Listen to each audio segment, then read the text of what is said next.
In every city and town in America, there are these secret underground tunnels. And these tunnels are connected by an intercontinental highway. Now, in the 1950s, there was a project called Operation Dig, and various agencies got together and they dug out these tunnels connecting towns and cities across America. And the idea was in the event of a nuclear war, they could still operate and go between cities and towns and places of interest. Now, a lot of people believe that these entrances to these tunnels are in various places, like parking garages or even big chain stores. Now, apparently in the 70s, when they were digging these tunnels out, they were doing so on Native American reservations. And the natives would tell them, be careful. Like underground, there are these ant people and lizard people who do not take kindly to humans. And at some point in time, they did encounter these beings, and a battle ensued in which there were witnesses to some of these strange entities being carried out of these tunnels. Now, I believe that there are various sites across this country that are all connected, like the Shanghai tunnels.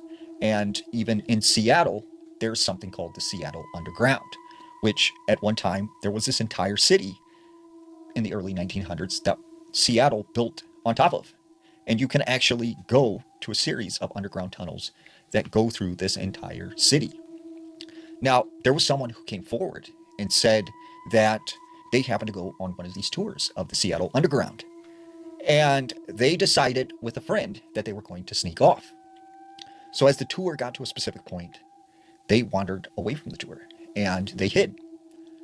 As they came out into this labyrinth of tunnels, they said they came across this homeless man, and he was sitting up against a wall covered in a blanket. And they witnessed a spider the size of a dog carry this man away. Now, one of the creepiest stories that I've heard about these tunnels takes place in the Navajo country in Arizona.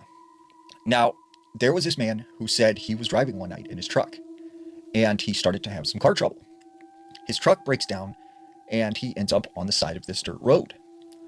So he knows that about a couple miles down the road, there is a person who lives there that he can go and get some help.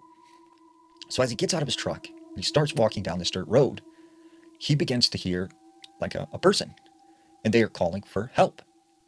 So he like yells back, like, what's wrong? Like, do you need help? And over again, he keeps hearing, like, help me, please, help me. He follows the sound of this voice and it leads him to sort of this tunnel. And he said the tunnel had some sort of metal covering gate over it.